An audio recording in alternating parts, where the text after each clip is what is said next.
하나님의 기억, 무슨 얘기를 할까요? 표지 그림부터 한번 볼까요? 주보 표지에 어울리는지는 잘 모르겠습니다. 주보 표지에 이런 그림 넣었는데 보셨나요? 저는 만족합니다. 가만 보시면 이게 뭐 같아요? 이 그림이? 안 보는 분이 계신 것 같아. 좀 보세요. 보시면 두 장의 영화 포스터예요. 오른쪽에 있는 것만 아시는 분들은 조금 여유를 아직 못 가지신 옛날 영화를 기억하시는 분들, 왼쪽 영화도 이거 봤다 싶으시면 최근에 만든 영화거든요. 영화 포스터인데요, 공통점이 있어요. 남자 배우가 정우성 씨라는 거 말고 공통점이 있어요. 나를 잊지 말아요, 그리고 내 머릿속에 지우개. 아유 깜짝이야. 두 개 다 기억을 소재로 중요한 소재로 사용해서 영화를 전개하고 있어요. 그쵸? 보신 분들 생각나세요? 내 머릿속에 지우개는 뭐 기억 잃는 거, 기억 없어지는 거, 그런 얘기죠. 안 봐서 저도 몰라요. 나를 잊지 말아요는 남자 주인공이 기억 상실증에 걸렸는데 뭐 그런 대사 하는 예고편을 봤어요. 처음 보는 여자가 나를 보고 운다, 뭐 그러더라고요. 자, 기억에 대한 얘기를 하려고 이런 그림을 좀 찾아봤습니다. 말씀의 제목은 하나님의 기억이에요. 하나님은 기억력이 얼마나 좋으실까요? 우리는 기억력 좀 좋다, 나는 거의 모든 것을 기억한다, 뭐 이렇게 자부하는 분들도 계시겠지만 요즘 왜 이러지? 자꾸 깜빡깜빡해. 그러는 분들이 좀 늘어나는 것 같아요. 사람의 기억력은 한계가 있습니다. 모든 것을 다 저장해놓고 있어도 그 저장된 기억을 꺼내는 데 문제가 생기면 또 기억을 못하는 경우가 많죠.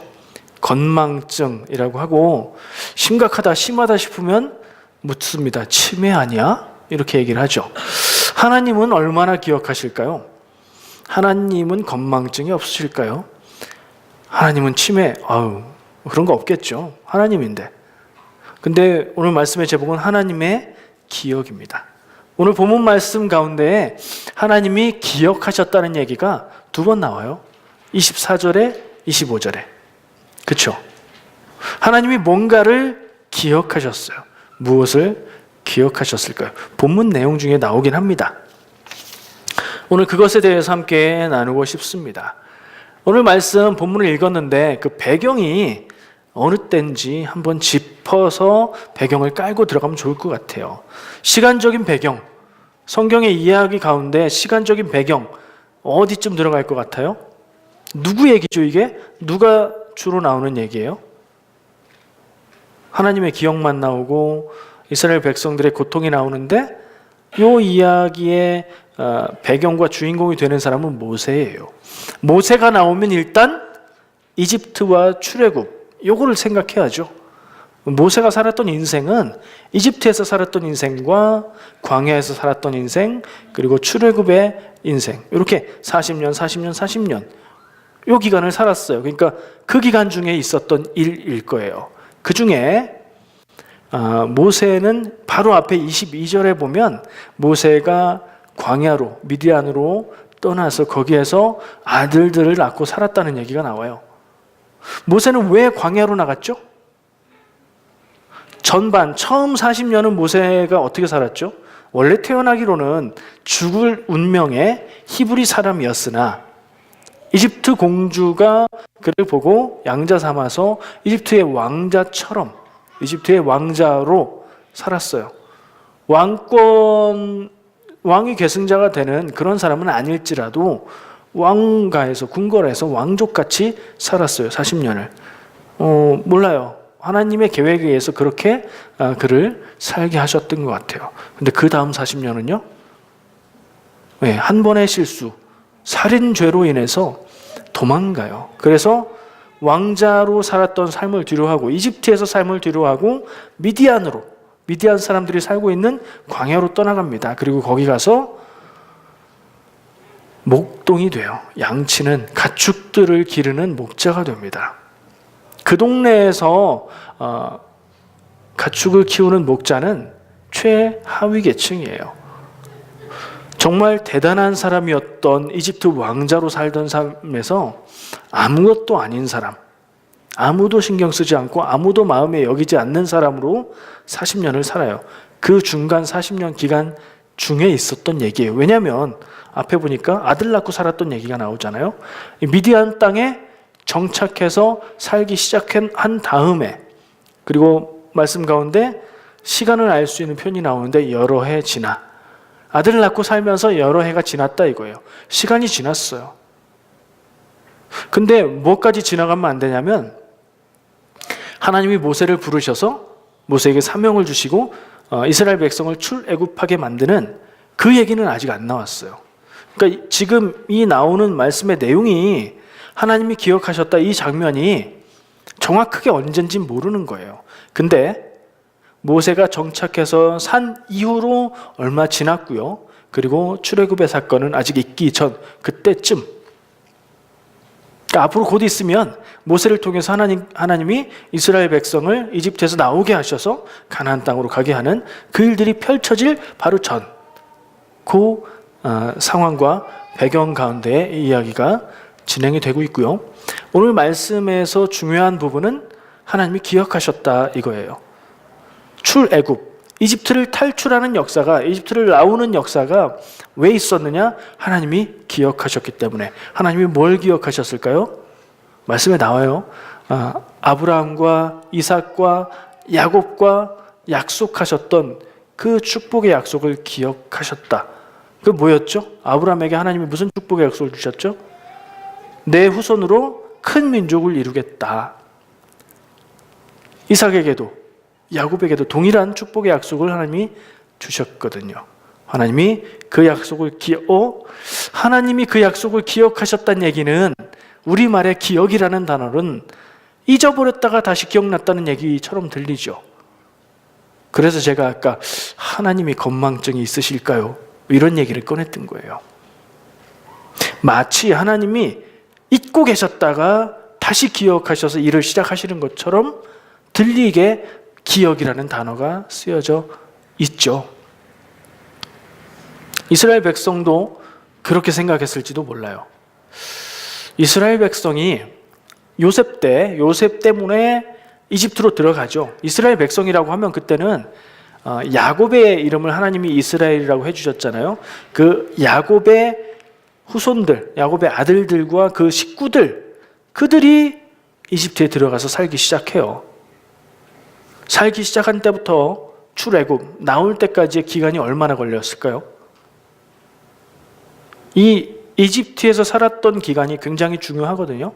왜냐하면 수십 명에 불과했던 이스라엘의 가족들을 수백만으로 늘어나게 했던 기간이기 때문에 그래요. 수십 명이 수백만이 되려면 얼마나 시간이 걸릴까요? 알 수 없죠. 성경 말씀에 기록이 있어요. 430년이라고 기록되어 있습니다. 출애굽기 말씀을 찾아보면 430년 이집트에서 삶을 살았다라고 기록이 되어 있어요.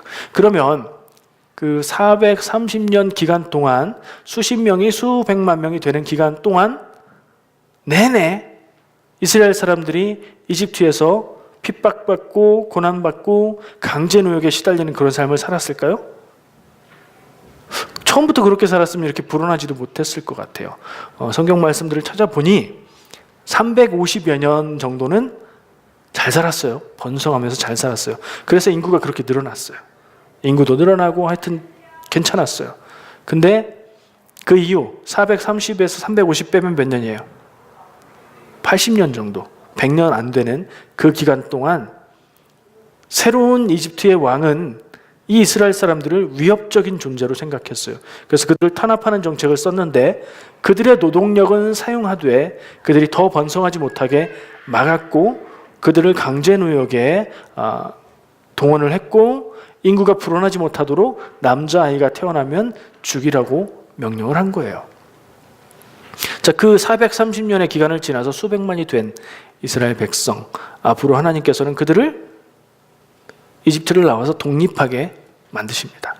그리고 그 독립의 지도자, 독립의 영웅은 바로 모세가 되는 거죠.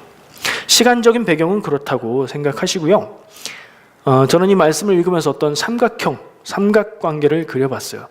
제가 삼각관계를 좋아해요. 이렇게 딱 구도를 그려놔보면 상황 파악이 좀 더 잘 되거든요.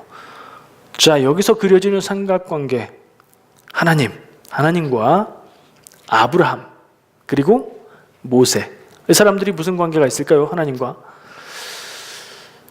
이스라엘 백성이 이집트를 나와서 가나안 땅으로 가게 된 이유가 뭘까요? 하나님이 가라고 하셨으니까. 하나님은 왜 그렇게 하셨을까요? 하나님의 계획이 있으셔서. 하나님은 계획을 따라서 그렇게 진행을 하신 거예요. 그 일이 진행되는데 그 일들을 축복의 약속으로 약속한 사람이 누구예요? 아브라함이죠. 창세기 12장에 아브라함을 불러서 하나님께서 떠나라고 얘기하시면서 축복의 약속을 주시죠.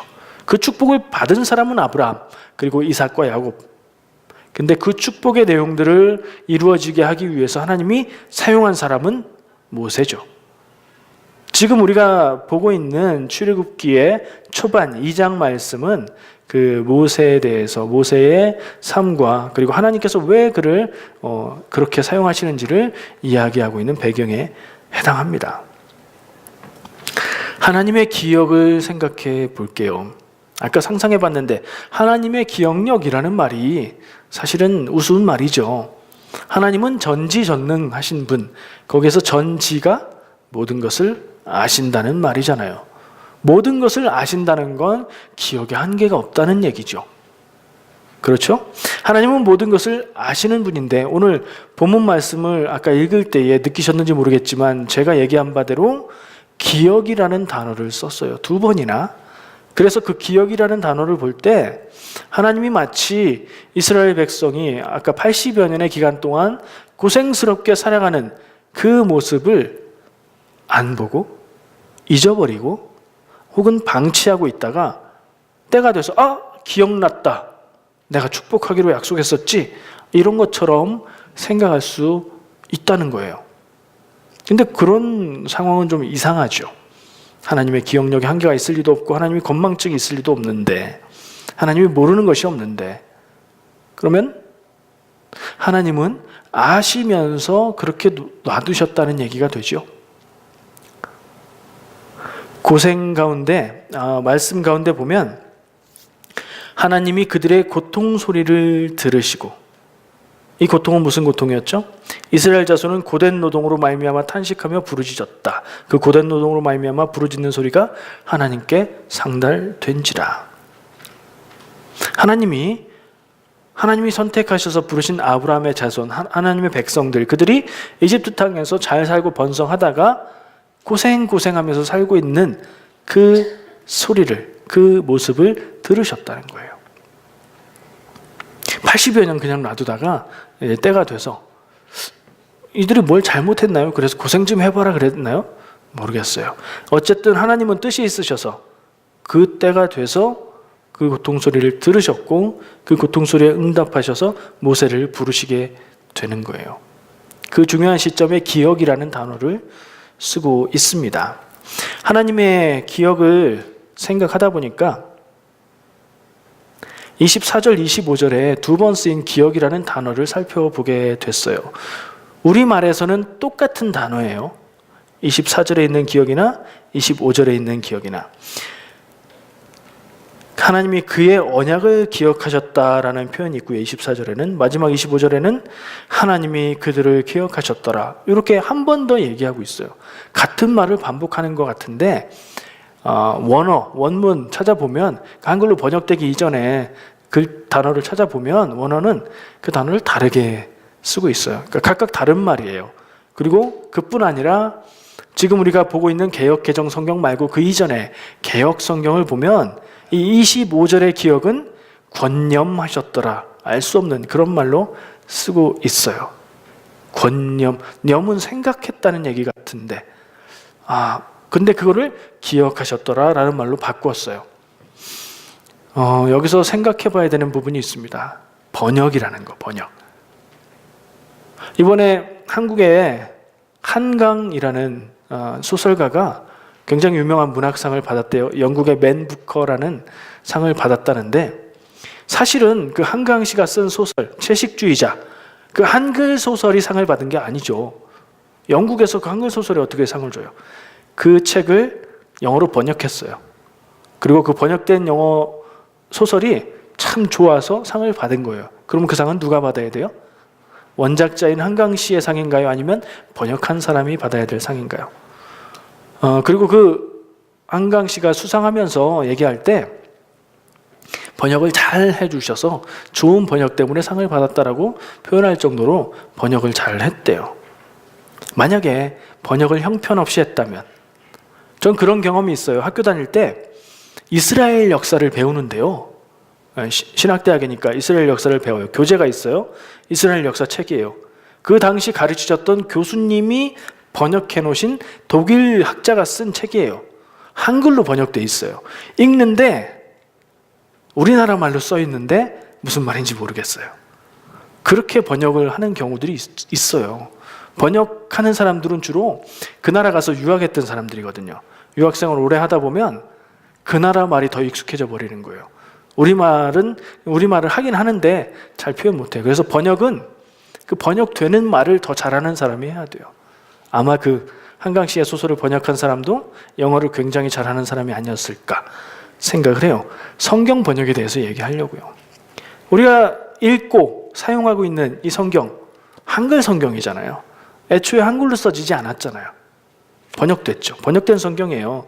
번역에는 어려운 점이 많아요. 근데 그래도 성경은 하나님이 굉장히 잘 보존되게 역사하셨고, 그리고 번역될 때도 최선을 다해서 할 수 있는 모든 역량을 다해서 유명한 학자들 많이 모아서 그렇게 번역을 해요.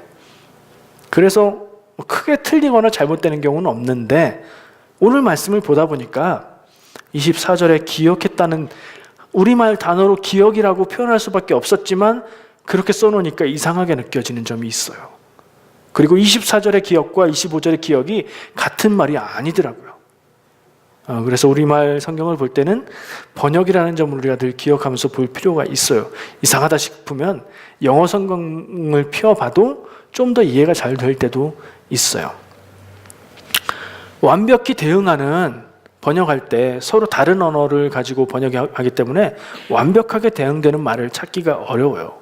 그래도 최선을 다해서 번역을 했는데, 오늘 말씀 부분에는 제가 학식이 짧아서 더 좋은 표현을 얘기할 수는 없지만 그래도 아쉬운 점이 있어요. 첫 번째, 하나님이 기억하셨다라고 표현을 하니까 마치 그전에는 잊고 있었던 것처럼 느껴진단 말이에요. 두 번째, 24절과 25절의 기억은 같은 단어로 써졌지만 의미가 달라요. 24절의 기억은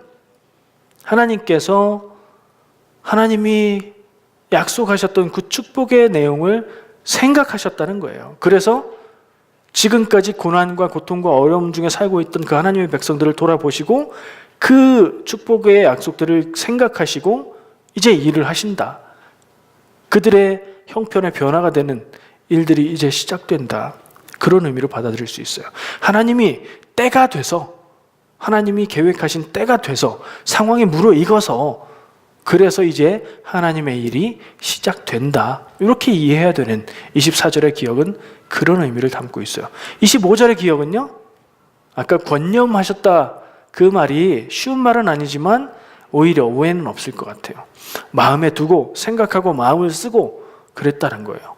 하나님께서 24절은 다시 일하기로, 때가 돼서 일하기로, 실행하기로 하시는데 25절에 기억하셨다는 이스라엘 백성을 마음에 두고 생각하고 돌아보셨다. 그런 표현이 돼요. 그런 생각을 가지고 하나님이 기억하셨던 축복의 언약의 약속들을 생각해 봤습니다. 그러면서 생각난 두 가지 하나님의 모습이 있어요. 그 다음에 나오는 두 가지 주제입니다. 공평하신 하나님, 그리고 편드시는 하나님. 다 들어본 말이죠? 공평하신 하나님이 나 남이 없는 것 같게 하셨네. 찬양 많이 부르는 찬양인데 송명희 시인이 쓰신 찬양이에요. 나라는 제목의 찬양이에요. 근데 그분은 굉장히 심한 뇌성마비 장애인이에요. 근데 그분이 자기의 고백으로 하나님은 공평하시다. 내가 장애가 있어서 많은 것을 갖지 못하고 많은 것을 하지 못하지만 그래서 하나님을 더 깊이 알게 되었고 하나님께 감사할 것들이 많아지게 되었고 이렇게 하나님을 찬양하는 노래들을 쓸 수 있게 되었다. 이런 고백을 담고 있는 얘기예요. 그래서 하나님은 공평하시다. 여러분들에게 하나님은 공평하십니까? 불공평하십니까? 솔직하게. 하나님은 공평하셔야 말이 되고 맞는 것 같고 어울리는데 내가 느끼는 하나님은 불공평하다고 느낄 때가 있죠. 언제요? 나 말고 저 사람이 더 잘 될 때. 나보다 공부도 못하는 것 같았고 학교 다닐 때 내가 더 낫다고 여겼는데 나중에 보니까 제가 훨씬 더 잘 됐을 때, 더 성공했을 때 불공평한 것 같아. 나는 노력을 많이 했는데 노력 안 한 사람이 잘 된 것 같을 때 불공평한 것 같고 나는 별로 잘못한 거 없는데 고생스러운 일이 닥치는 것 같을 때 하나님은 불공평하게 느껴지죠. 근데 그거는 가만히 생각해 보면 공평이 아니라 평등이에요. 평등. 공평과 평등 비슷한데 다르죠. 공평한 하나님은 어떤 분이냐면 엄마 같은 분이에요. 엄마가 아이들에게 밥 먹을 때 밥을 퍼줍니다. 공평한 엄마는 밥을 똑같이 퍼주지 않습니다. 많이 먹는 사람에게 조금 더, 덜 먹는 사람에게 덜. 콩 싫어하면 콩 조금 빼고 그렇게 주죠. 반찬을 줘도 마찬가지고요.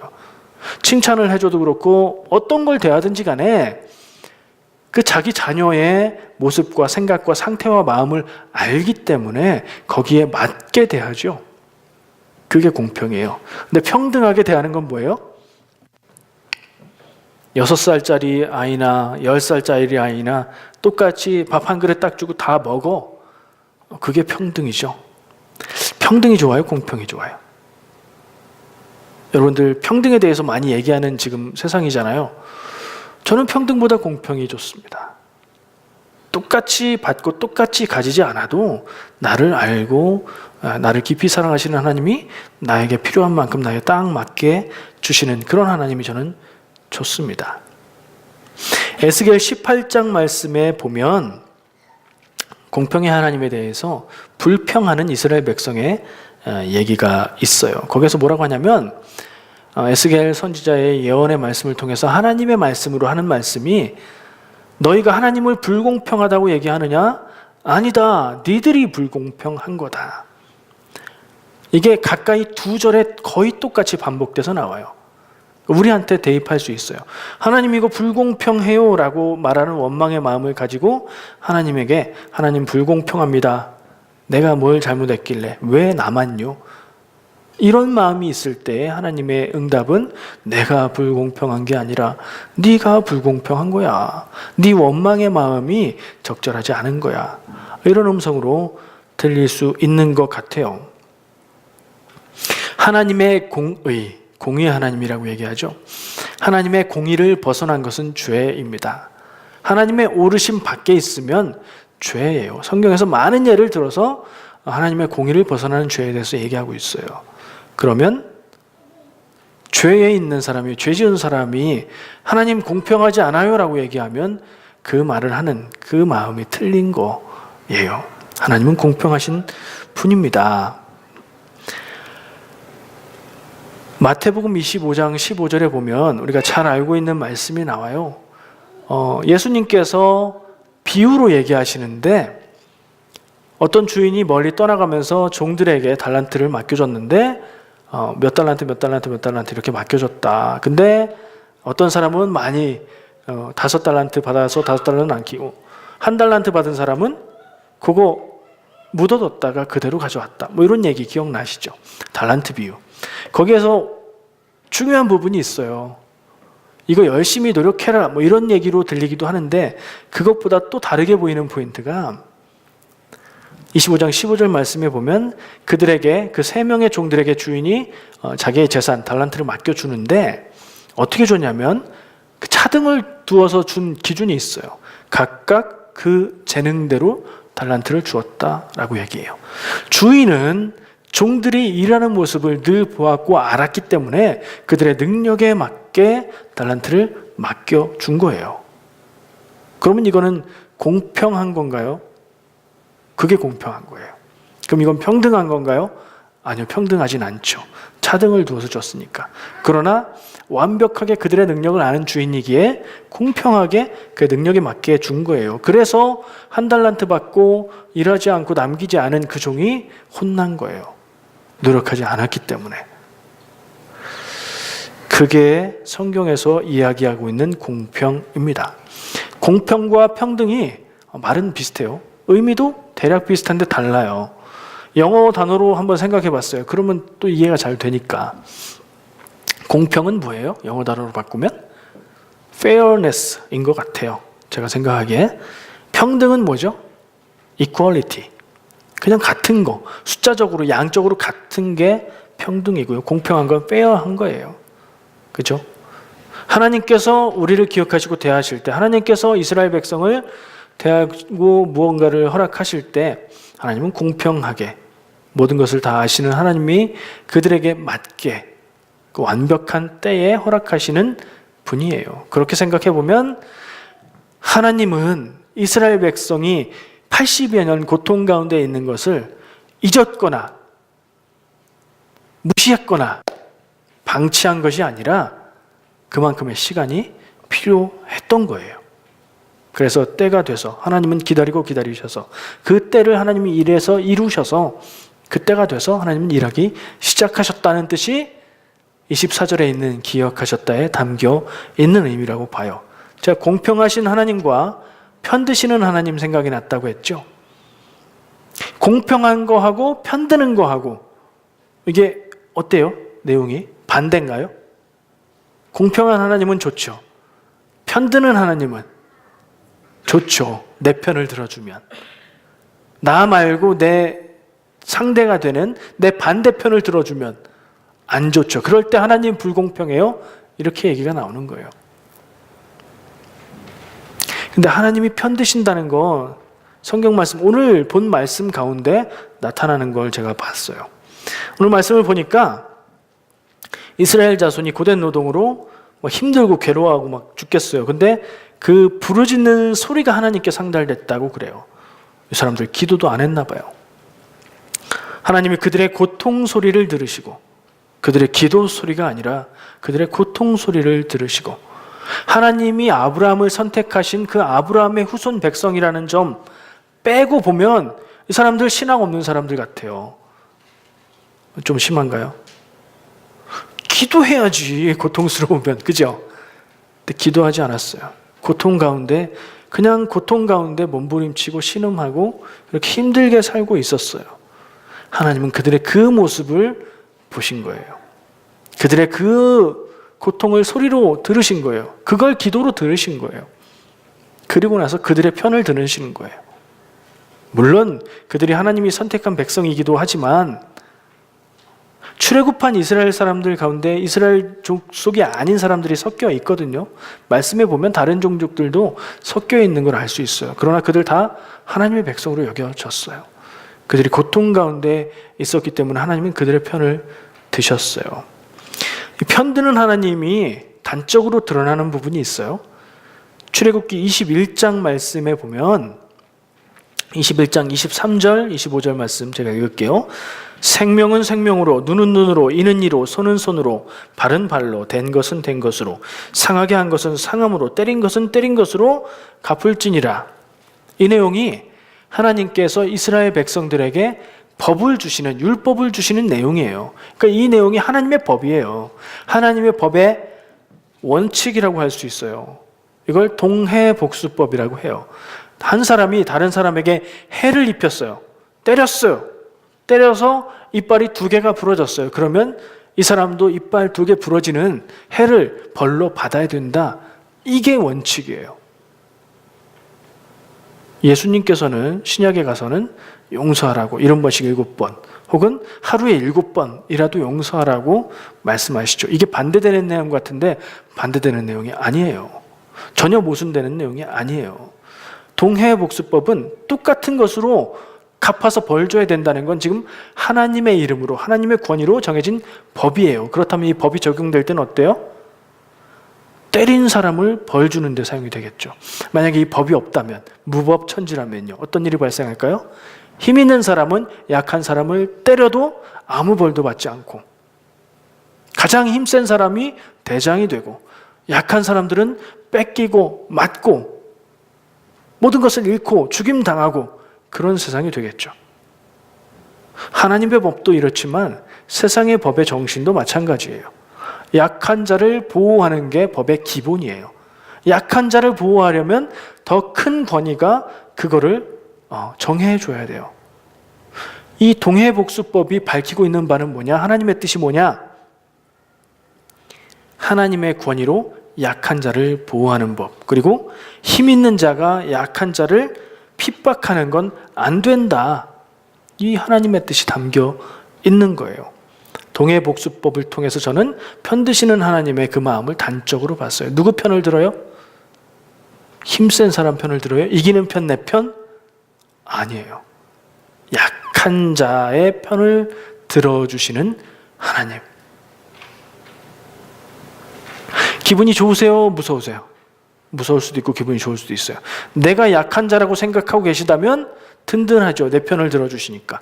근데 내가 약한 자를 괴롭혀서 뺏는 사람의 자리에 있다고 생각하면 이건 무서운 이야기예요.